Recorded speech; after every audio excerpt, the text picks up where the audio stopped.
ಏನು ಈ ಬಯಲು ಮುಕ್ತ ಶೌಚಾಲಯ ಗ್ರಾಮದಲ್ಲಿ ಇಲ್ಲ ಅಂಥೇಳಿ ನಮ್ಮ ಶಿವ ಅವರು ಯೂಟ್ಯೂಬ್ ಚಾನಲಲ್ಲಿ ನ್ಯೂಸ್ ಕ್ಯಾಪ್ಚರ್ ಆಗಿ ಇದು ತಾಲೂಕು ಮಟ್ಟ ಮತ್ತು ಜಿಲ್ಲಾ ಮಟ್ಟ ರಾಜ್ಯ ಮಟ್ಟದಲ್ಲಿ ಚರ್ಚೆ ಆಗಿ ಅದರ ಫಲಶ್ರುತಿ ಮತ್ತು ನಮ್ಮ ವಸಂತಮ್ಮ ಅನಂತ್ ಕುಮಾರ್ ಅವರ ನೇತೃತ್ವದಲ್ಲಿ ಏನು ನಾವು ಜಿಲ್ಲಾಧಿಕಾರಿಗಳಿಗೆ ಒಂದು ಮೆಮೊರಂಡಮ್ನ ಕೊಟ್ಟಿದ್ದೀವಿ. ಅದರ ಫಲಶ್ರುತಿ 20 ಗುಂಟೆ ಶೌಚಾಲಯಗಳಿಗೆ ಮೀಸಲಿಟ್ಟು ಅದು ಗ್ರ್ಯಾಂಟ್ ಆಗಿದೆ.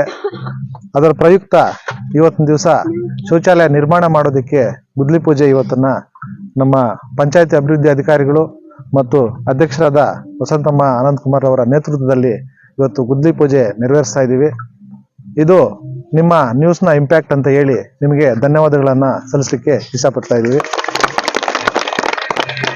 ಅದೇ ರೀತಿ ಮುಂದಿನ ದಿನಗಳಲ್ಲಿ NGO ಅವರಾಗಿರ್ಬೋದು, ಪಂಚಾಯತಿಯವರಾಗಿರ್ಬೋದು, ನಮ್ಮ ಶಾಸಕರಾಗಿರ್ಬೋದು, ಅವರ ಅನುದಾನದ ಅಡಿಯಲ್ಲಿ ಇಲ್ಲಿ ಒಂದು ಉತ್ತಮವಾಗಿರ್ತಕ್ಕಂಥ ಶೌಚಾಲಯವನ್ನು ನಿರ್ಮಾಣ ಮಾಡಿಕೊಡ್ಬೇಕು ಅಂತೇಳಿ ಈ ಮೂಲಕ ನಾನು ನಿಮ್ಮ ವಾಹಿನಿ ಮೂಲಕ ತಿಳಿಸಪಡಿಸುತ್ತಾ ಇದಕ್ಕೆ ಪ್ರತ್ಯಕ್ಷವಾಗಿ ಪರೋಕ್ಷವಾಗಿ ತಾವು ಟೆಲಿಕಾಸ್ಟ್ ಮಾಡಿ ಇಷ್ಟೆಲ್ಲ ವೈರಲ್ ಆಯಿತು. ಆದ್ದರಿಂದ ಆ ಫಲಶ್ರುತಿ ಅಂತ ಹೇಳಿ ತಮಗೂ ಧನ್ಯವಾದಗಳನ್ನು ಅರ್ಪಿಸಿ ನನ್ನ ಮಾತನ್ನು ಮುಗಿಸ್ತಾ ಇದ್ದೀನಿ.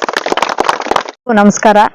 ಈ ದಿನ ಬಲ್ಲ ಗ್ರಾಮ ಪಂಚಾಯತಿ ವಿಜಿಲಾಪುರದಲ್ಲಿ ಶೌಚಾಲಯಗಳಿಲ್ಲದೆ ಇರೋ ಕಾರಣ ಎಲ್ಲ ಬಂಡೆ ಇರುವುದರಿಂದ ಇಲ್ಲಿ ಸರ್ಕಾರದಿಂದ 20 ಗುಂಟೆ ಜಾಗವನ್ನು ಮಂಜೂರು ಮಾಡಿರುತ್ತಾರೆ. ಇಲ್ಲಿ ಯಾವುದೇ ಸಂಸ್ಥೆಯವರಾಗ್ಬೋದು ಅಥವಾ ನಮ್ಮ ಗ್ರಾಮ ಪಂಚಾಯತಿಯಿಂದ NREG ಈಗ ನಾಳೆಗೆ ಅದು ಕಂಪ್ಲೀಟ್ ಆಗುತ್ತೆ. ಸ್ಕೀಮ್ ಬೇರೆ ಬರ್ತಾ ಇದೆ. ಆ ಸ್ಕೀಮಲ್ಲಿ ಏನಾದರೂ ಅನುಕೂಲ ಆದರೂ ನಾವು ಕೂಡ ಮಾಡ್ತೀವಿ. ಹಾಗೂ ಶಾಸಕರ ಅನುದಾನದಲ್ಲೂ ಮಾಡಬಹುದು. ಶಾಸಕರ ಒಂದು ಆದೇಶದ ಮೇರೆಗೆ ಈ ದಿನ ಇಲ್ಲಿ ನಾವು ಈ ಪೂಜೆಯನ್ನ ಹಮ್ಮಿಕೊಂಡಿದ್ದೀವಿ. ಗುದ್ದಲಿ ಪೂಜೆಯನ್ನ ಮಾಡಾದ್ಮೇಲೆ ಬರ್ತೀವಿ ಅಂತ ಶಾಸಕರು ಹೇಳಿದ್ದಾರೆ. ಅದ್ರ ಪ್ರಕಾರ ನಾವು ನಮ್ಮ ಅಧ್ಯಕ್ಷರು ಆದಂತ ವಸಂತಮ್ಮನವರು ಇಲ್ಲಿ ಕಾರ್ಯಕ್ರಮವನ್ನ ನೆರವೇರಿಸ್ಕೊಡ್ತಾ ಇದ್ದೀವಿ. 39 ಕುಟುಂಬಗಳಿಗೆ ಇಲ್ಲಿ ಬಂಡೆ ಬಂದಿರೋದ್ರಿಂದ ಅವರು ಬಯಲು ಬಹಿರ್ದೆಸೆ ಮುಕ್ತ ಮಾಡ್ಲಿಕ್ಕೆ ಆಗಿರ್ಲಿಲ್ಲ.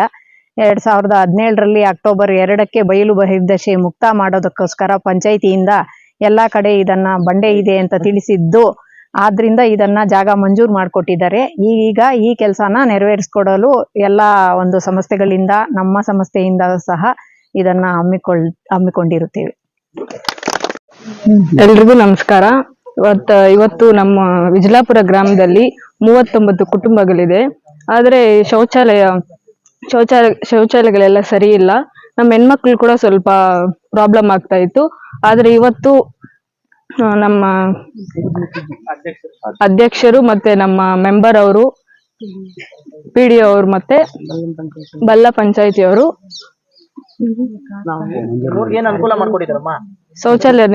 ಶೌಚಾಲಯವನ್ನು ನಿರ್ಮಾಣ ಮಾಡೋ ಜಾಗವನ್ನು ಅನುಕೂಲ ಮಾಡಿಕೊಟ್ಟಿದ್ದಾರೆ. ಇವತ್ತು ಗುದ್ದಲಿ ಪೂಜೆ ಕೂಡ ಆಗಿದೆ ಇವತ್ತು. ಅದಕ್ಕೆ ಎಲ್ರಿಗೂ ಧನ್ಯವಾದಗಳು. ನಮಸ್ಕಾರ.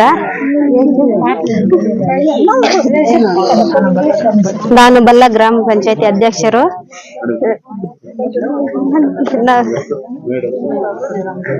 ವಿಜಿಲಾಪುರ ಗ್ರಾಮದಲ್ಲಿ ಶೌಚಾಲಯ ಇಲ್ಲ 30-40 ಕುಟುಂಬಕ್ಕೆ.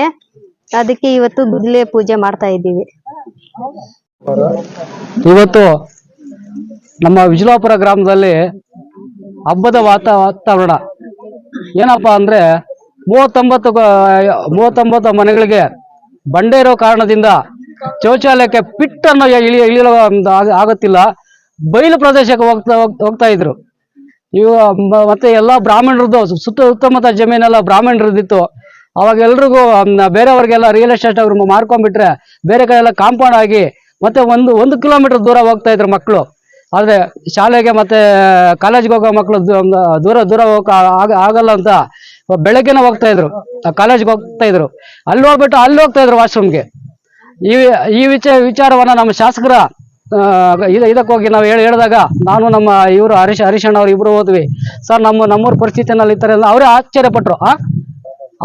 ಅಲ್ಲಿರ್ತಕ್ಕಂಥ ಜನ ನನ್ನ ಜನ ಇರೋದು, ಬಟ್ ನನ್ನ ಜನಕ್ಕೆ ಈ ತರ ಕಷ್ಟ ಇದೆ ಅಂತ ಕೂಡಲೇ ಇವ್ರಿಗೆ ತಾಲೂಕು ದಂಡ ಅಧಿಕಾರಿಗಳಿಗೆ ಫೋನ್ ಮಾಡಿ ಇಮಿಡಿಯೇಟ್ಲಿ ಅದನ್ನ ಏನೋ ಒಂದು ಮಾಡಬೇಕು, ಇಲ್ಲಿ ಜಾಗ ಇದೆ ಹುಡುಕ್ಬಿಟ್ಟು ಕೊಡ್ರಿ ಅಂತ ಹೇಳಿದಾಗ ನಮ್ಮ ಆರ್ ಐ ಸಾಹೇಬರು, ನಮ್ಮ ರೆವಿನ್ಯೂ ಸೆಕ್ರೆಟರಿ ಅವರು ಬಂದು ಗ್ರಾಮ ಪಕ್ಕದಲ್ಲೇ ನಮಗೆ ಸರ್ಕಾರಿ ಮಂಜೂರು ಭೂಮಿ ಇದೆ, ಇದ್ರಲ್ಲಿ ನಾವು 20 ಗುಂಟೆಯನ್ನು ಮಂಜೂರು ಮಾಡಿ ಕೊಡ್ಬೋದು ಅಂತ ದಂಡಾಧಿಕಾರಿಗಳು ಹೇಳಿದಾಗ ಕೂಡಲೇ ಮಂಜೂರು ಮಾಡಿ ಕೊಡಿ ಅಂತ ಹೇಳಿದ್ರು.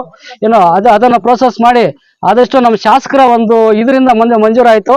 ಮತ್ತೆ ಇದನ್ನ ಫೈಲ್ ಹೋದಾಗ ನಮ್ಗೆ PDO ಸರ್ ಇದ್ರು ನಂದೀಶ್ ಸರ್ ಬಹಳಷ್ಟು ಶ್ರಮ ಪಟ್ಟಿದ್ದಾರೆ. ಇದಕ್ಕೆ ಜಿಲ್ಲಾ ಪಂಚಾಯತಿ ಆಫೀಸ್ಗೆ ಸುಮಾರು ನನ್ನನ್ನು ಕರ್ಕೊಂಡು ಹೋಗ್ಬಿಟ್ಟು ಒಂದು 10 ಬಾರಿ ಹೋಗಿದ್ದಾರೆ.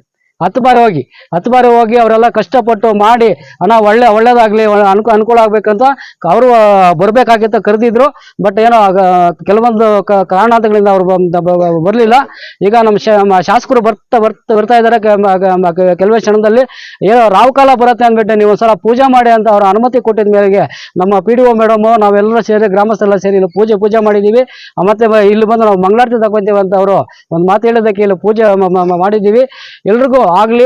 ಈಗ ನಮ್ಮ ಯಾರೋ NGO ಅವ್ರು ಹೇಳಿದ್ದಾರೆ, ಮತ್ತೆ ಇನ್ನೊಬ್ರು ಹೇಳಿದ್ದಾರೆ, ನಮ್ಮ ಮೇಡಮ್ ಅವ್ರು ಹೇಳಿದ್ದಾರೆ, ಯಾರಿಗೋ ಒಬ್ರು ಇದು ಮಾಡಿಬಿಟ್ಟು ಆದಷ್ಟು ಬೇಗ ಇಲ್ಲಿ ಒಂದು ನಿರ್ಮೂಲನೆ ಮಾಡಬೇಕು, ಒಂದು ಇದು ಮಾಡಬೇಕು ಅಂತ ನಮಗೆಲ್ಲ ಇದಿದೆ.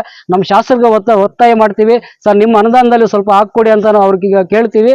ಯಾಕಂದ್ರೆ ಖಂಡಿತ ಅವ್ರು ಹಾಕ್ತಾರೆ ಅಂತ ಗೊತ್ತು. ಯಾಕಂದ್ರೆ ಮೊದಲೇ ಹೇಳಿದ್ರು ನನ್ನ ಜನ ಅಲ್ಲಿರ್ತಕ್ಕಂಥವ್ರಲ್ಲ, ನನ್ನ ಜನ ನನ್ನವ್ರು ಇರೋದು, ನನ್ನ ಕುಟುಂಬ ಇರೋದು ಅಂತ ಹೇಳಿದ್ದಾರೆ. ಅವ್ರ ಕುಟುಂಬಕ್ಕೆ ಅವ್ರು ಏನು ಇದು ಮಾಡಲ್ಲ ಅಂತ ಹೇಳ್ತೀನಿ. ಆದಷ್ಟು ಬೇಗ ಅವ್ರ ಕುಟುಂಬಕ್ಕೆ ಒಳ್ಳೇದು ಮಾಡ್ತಾರೆ. ಅವ್ರ ಹೆಣ್ಮಕ್ಳು ಬಯಲು ಪ್ರದೇಶಕ್ಕೆ ಹೋಗ್ದಿರಾ ಇಲ್ಲಿ ಬಯಲು ಪ್ರದೇಶ ಮುಕ್ತ ಮಾಡ್ತಾರೆ ಅಂತ ನನಗೊಂದು ಭರವಸೆ ಇದೆ, ಮಾಡ್ತಾರೆ ಅಂತ ಒಂದು ಆಸೆ ಇದೆ. ಈ 2 ಮಾತು ಮಾತಾಡೋದಕ್ಕೆ ನನಗೆ ಅವಕಾಶ, ಕೆಲಸ ಮಾಡೋದಕ್ಕೆ ಸಹಕರಿಸಿದ್ದಕ್ಕೆ ಪರೋಕ್ಷವಾಗಿ ಎಲ್ರಿಗೂ ನಾನು ಧನ್ಯವಾದಗಳನ್ನು ಹೇಳ್ತಾ ಇದ್ದೀನಿ.